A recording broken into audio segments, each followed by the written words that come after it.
यह बात उन दिनों की है जब भगवान श्री कृष्ण अपने बालपन में थे। एक बार जब श्री कृष्ण एक पेड़ के नीचे बैठे बांसुरी बजा रहे थे, उसी तरह एक हिरन दौड़ता चला आया और उनके पीछे जाकर छुप गया। वो हिरन बहुत ही घबराया हुआ था। भगवान श्री कृष्ण ने उसके सिर पर हाथ फेरते हुए कहा, क्या हुआ? तुम क्यों छुप रहे हो? उसका पीछा करते हुए एक शिकारी भी वहाँ आ पहुँचा और बोला, यह मेरा शिकार है, इसे मुझे दे दो, इस पर मेरा अधिकार है।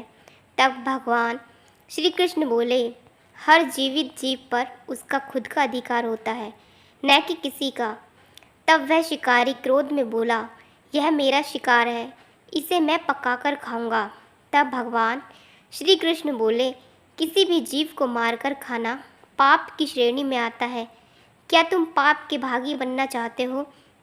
मांसाहार पुण्य है या पाप? क्या तुम धर्म को नहीं जानते? तब वह शिकारी बोला, मैं तुम्हारे जितना शिक्षित तो नहीं कि यह जानूं कि मांसाहार पुण्य है या पाप, पर मैं यह जानता हूँ कि जीव को मारकर खाना, इसमें कोई हर्ज नहीं। मांसाहार से तो एक वह जीव को जीव बंधन से मुक्त कर रहा है, फिर क्यों मांसाहार से मना किया जाता है? मांसाहारी होने को क्यों नहीं कहा जाता? वैसे भी मैं इसको मारकर नीच योनि से मुक्ति दिलाकर पुण्य ही कमा रहा हूँ, फिर इस पर पाबंदी क्यों? इसे तो प्रोत्साहित करना चाहिए। जहाँ तक मैंने सुना है, जीव हत्या तो शास्त्रों में भी बताया गया है। राजा लोग शिकार किया करते थे। ऐसे तमाम तर्क देते हुए श्री कृष्ण से पूछा कि फिर क्यों ये मांसाहार गलत है और पाप की श्रेणी में आता है? आप ही बताइए, मांसाहार पुण्य है या पाप? भगवान श्री कृष्ण समझ गए कि इसकी बुद्धि मांस खाने के कारण तामसिक हो गई है और उसने सोचने और समझने की बुद्धि भी खो दी है। फिर भगवान श्री कृष्ण बोले, इस अंतहीन विषय पर पहले मैं कोई राय नहीं दूंगा। मेरी इस छोटी सी कथा सुनने के बाद तुम ही उत्तर देना कि मांसाहार पुण्य है या पाप, और तुम्हें मांस खाना है या नहीं। वह शिकारी सोचने लगा कि इसमें मेरा तो कोई घाटा नहीं है, इस कथा को मैं सुन ही लेता हूँ, मेरा मनोरंजन भी हो जाएगा और बाद में मुझे इसका मांस भी मिल जाएगा। तो भगवान श्री कृष्ण ने अपनी कथा आरंभ की। एक बार मगध में खाद्य संकट खड़ा हो गया तो अन्न का उत्पादन कम रहा। राजा को चिंता हुई कि यदि इस समस्या का शीघ्र निदान नहीं किया गया तो संरक्षित अनाज कोष भी खत्म हो जाएगा और संकट भीषण हो जाएगा। तो सम्राट ने अपनी राज्यसभा में पूछा, देश की खाद्य समस्या को सुलझाने के लिए सबसे सस्ती वस्तु क्या है? मंत्रीगण सोच में पड़ गए। चावल, गेहूँ, आलू इत्यादि पदार्थों को उगाने के लिए बहुत श्रम करना पड़ता है। वह तभी प्राप्त होते हैं जब प्रकृति का प्रकोप ना हो। ऐसे में तो कुछ सस्ता हो ही नहीं सकता।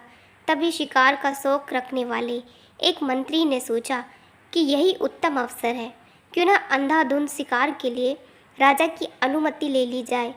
उसने सभा में कहा कि सबसे खाद्य सस्ता पदार्थ है मांस।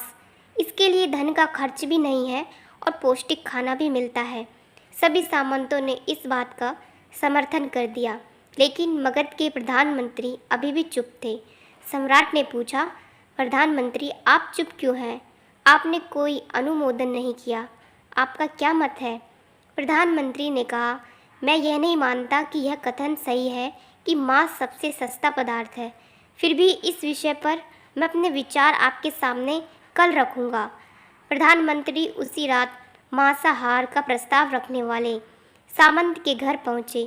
सामंत ने इतनी देर रात प्रधानमंत्री को अपने घर आया देखा तो वह घबरा गया।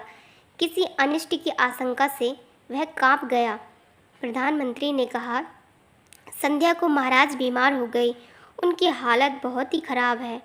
राजवैद्य ने कहा है कि किसी शक्तिशाली देह का 2 तोला मांस मिल जाए तो राजा के प्राण बचाए जा सकते हैं।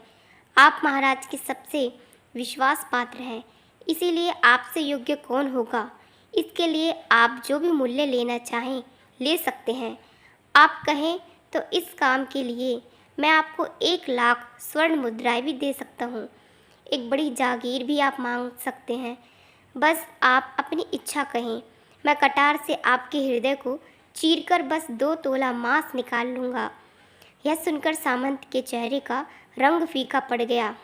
वह सोचने लगा, जब जीवन ही नहीं रहेगा तो लाख स्वर्ण मुद्राओं से मैं क्या कर लूँगा, और बड़ी जागीर भी किस काम आएगी।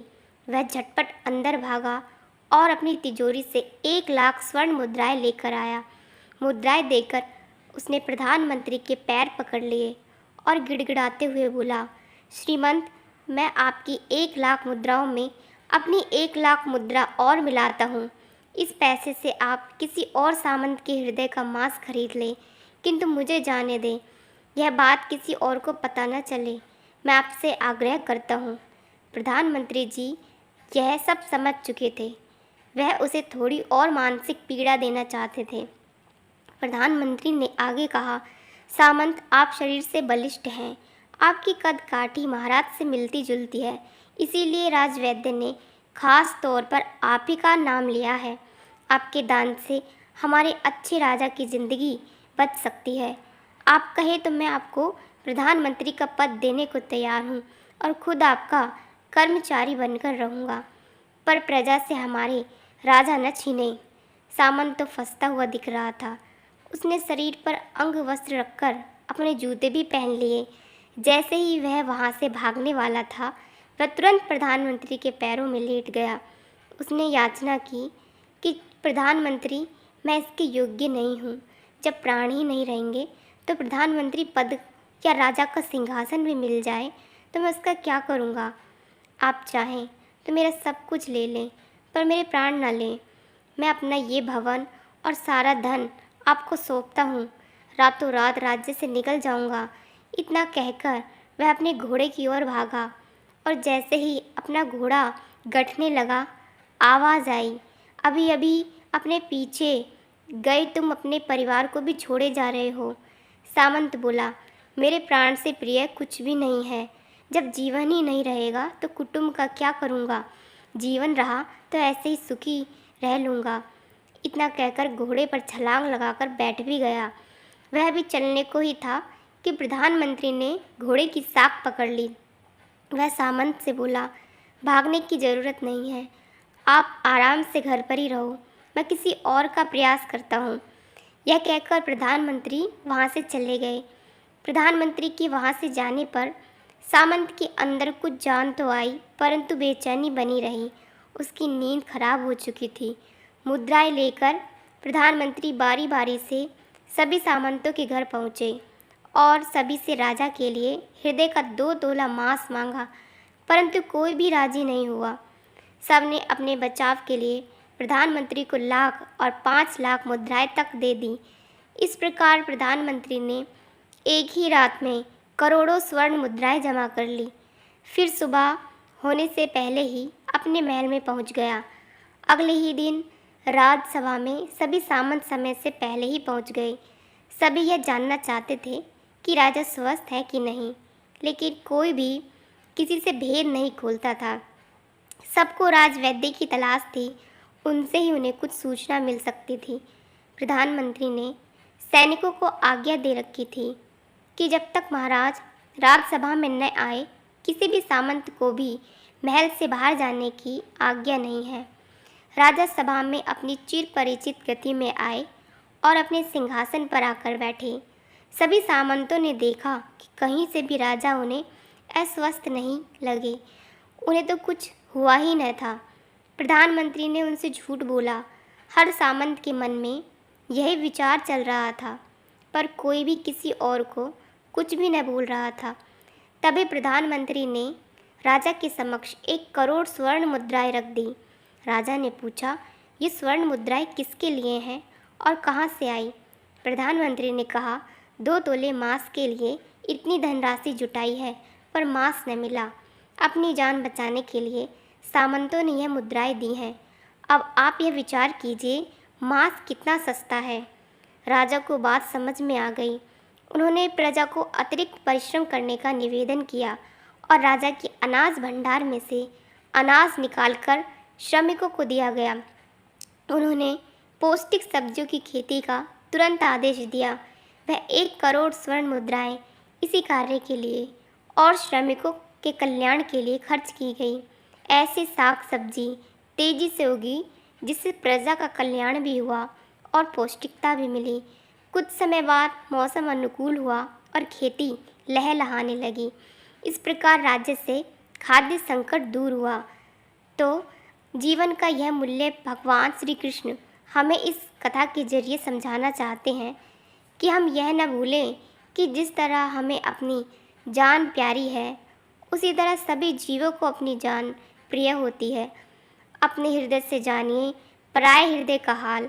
यदि संसार के संबंधों से मुक्त करने का तर्क सही है, यदि जीव हत्या जीव को संसार बंधन से मुक्त करने का तरीका है, तो अत्याचारी द्वारा किया गया नरसंहार भी मान्य है। वह भी ये तर्क दे सकते हैं कि वह लोग जीवन के कष्ट से आप लोगों को मुक्त कर रहे हैं। अगर उसके लिए वह जीवन बोझ होता तो कभी भी अपनी जान बचाने के लिए संघर्ष नहीं करता, आपसे भागता नहीं। जो आपके सामने असहाय हो जाता है उसे प्राण गंवाने पड़ते हैं। जिन जीवों को मारकर आप खा रहे हैं उन्हें तो प्राण बचाने का अवसर भी नहीं मिलता। बर्बरता सिर्फ वही नहीं जहाँ सिर्फ मानव का रक्त बहता है, बर्बरता उसे भी कही जाती है जहाँ स्वार्थ के लिए किसी जीव की हत्या कर दी जाए। हम अंत समय में जिंदगी भर के पापों के लिए जिंदगी भर सुकर्म करने की कोशिश करते हैं, परंतु हम ये भूल जाते हैं कि जब वह जीव हमारे लिए काटा गया और हमारे लिए तड़पा, उसका श्राप हमें इस जीवन में ही नहीं बल्कि अगले जीवन तक नहीं छोड़ता। परमात्मा से यह ज्ञान पाकर शिकारी परिपूर्ण हो गया और उसे ज्ञान की प्राप्ति हो गई और वह जान गया कि महानता जीवन लेने में नहीं बल्कि जीवन देने में है। शिकारी भगवान के आगे हाथ जोड़कर वहाँ से चला गया और उसने